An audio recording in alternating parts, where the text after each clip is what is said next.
As part of a bombshell revelation from CNN, prosecutors in Georgia are now in possession of text messages and emails directly connecting members of Trump's legal team to a voting systems breach in Coffee County, Georgia. The evidence gathered shows that the breach was a top-down push by Trump's team to access sensitive voting software. The texts show that these Trump operatives were planning on using the data obtained from the breach voting machines in Coffee County as a predicate to delay certification of Joe Biden's electoral victory. And in case there was any doubt about the extent to which this plan extended to the highest reaches of the Trump team, remember that the January 6th committee has sworn testimony that plans to access voting systems in Georgia were discussed in meetings at the Trump White House, including during an Oval Office meeting on December 18, 2020. I've said it before and I'll say it again, the fish rots from the head. This whole scheme was born out of the top election official for conservative Coffee County, Misty Hampton, claiming baselessly that voting machines could, quote, very easily be manipulated to flip votes from one candidate to another. That claim, to be clear, is not true, but the lie served its purpose because that same day that she made that claim, Trump officials reached out to Hampton, emailing, "I would like to obtain as much information as possible." Hampton would then delay certification of Biden's win in Georgia by refusing to validate the recount results by the deadline, making Coffee County the only county in the state that didn't certify its election results. Rudy Giuliani invoked Coffee County during a meeting with Trump, at which point he revealed a plan to gain voluntary access to machines in Georgia. It was Hampton who would then share a written invitation for access to the county's election office with a Trump lawyer, ultimately helping the operative gain access to the county's voting systems. Trump himself was asked for his reaction to these revelations, and here's what he had to say. Stand by the actions of your allies in Georgia. In Georgia, do you defend the actions of your allies following the 2020 election in Georgia? Well, many of the allies I don't know, because to be honest, we have so many allies that a lot of them I don't know. So I don't exactly know what you're talking about. I can tell you this, that these people want to see democracy. They want to see a nation be great again. Right now, our nation's going down the tubes. Our nation's going to hell. So we have a lot of allies that I don't know, but they're allies nevertheless. And I can't speak to that. Nobody can answer that question. But I can tell you one thing, there was a lot of shenanigans going on with the elections. Trump is asked, do you defend the actions of your allies in Georgia? And his response is, many of the allies I don't know because we have so many allies. That was his response. Not to condemn the literal voting systems breach, but instead to focus on some weird semantic argument that he didn't know which ally was responsible, but that he's actually got too many allies because he's so popular and everyone loves him so much and that he's God's gift to humanity. Only Donald Trump could achieve a level of narcissism so profound that he could turn a criminal conspiracy plot to breach voting systems data into an opportunity to compliment himself. And of course, this all comes ahead of an imminent indictment in Fulton County, where District Attorney Fani Willis is expected to indict Donald Trump as part of a sprawling RICO case. And because we are expecting a RICO case, it would allow Willis to indict people for crimes in other counties as well as Fulton County, meaning this is an instance in which the Fulton County District Attorney could still prosecute crimes that occurred in Coffee County, for example. Here's my legal breakdown co-host Glenn Kirshner explaining why a racketeering charge allows Fani Willis more leeway here. Why wouldn't Fulton County just make it easier on themselves and bring about a simple conspiracy case? Why go for the RICO charge when the simpler conspiracy case is just right there in front of them?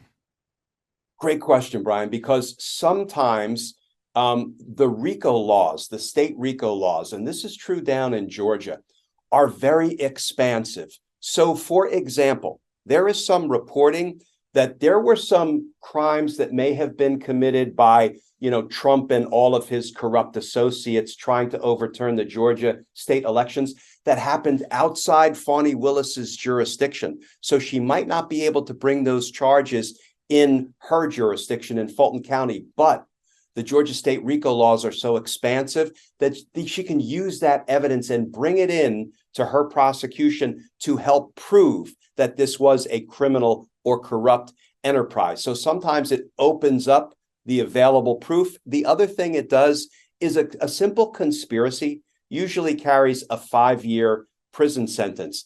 If you're convicted of a RICO conspiracy in Georgia, you're facing up to 20 years. So that's another reason to try to bring the bigger charge if the evidence can support it. And of course, at the very least, we're virtually assured to see charges against Trump for his phone call pressuring Secretary of State Brad Raffensperger to find 11,780 non-existent votes. So, look, all I want to do is this. I just want to find 11,780 votes, which is one more than we have, because we won the state, and flipping the state is a great testament to our country because, it's a testament that they can admit to a mistake or whatever you want to call it, if it was a mistake. I don't know. And this may or may not be true. This just came up this morning, that they are burning their ballots, that they are shredding ballots and removing equipment.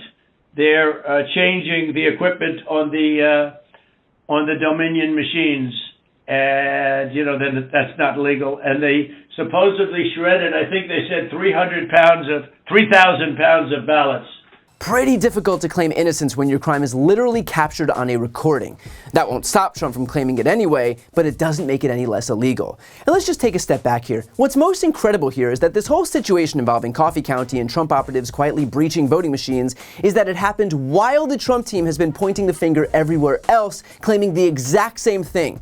Trump himself would tweet out about how Dominion is running rigged elections while sharing videos completely devoid of context, suggesting that the machines were faulty. And yet all the while, the only conspiracy to breach voting machines was happening by Trump's own allies, and he knew about it. Again, Giuliani literally raised the issue during an Oval Office meeting in December of 2020. So Trump logs onto Twitter, fearmongers about how he's the victim of some breach by the evil communist Marxists on the left, and it turns out that the only breach came at the hands of him, his lawyers, and local Republican officials who hatched a plot to do the exact thing Trump warned about. Again and again and again, every accusation is a confession.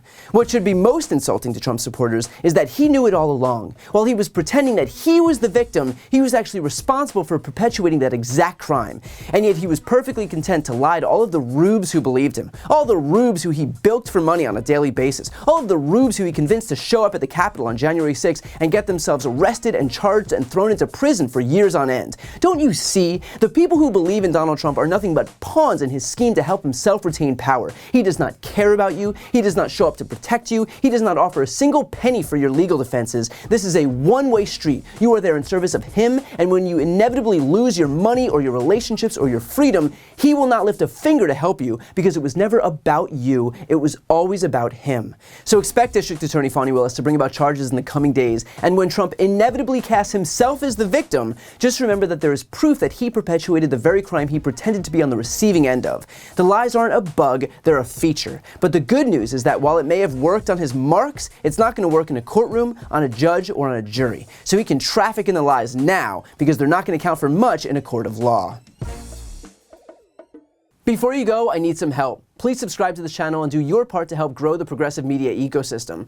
I don't do sponsorships or paid ads, I won't ask for money, but just subscribing to this channel goes a really long way, and it helps get the message out to more people. The subscribe button is right here on the screen. You can also subscribe to my Spanish language channel, which I made to reach those crucial Spanish-speaking voters. That link is on the screen too. And finally, if you want to listen to my audio podcast, you can follow that link as well. Thanks so much for watching.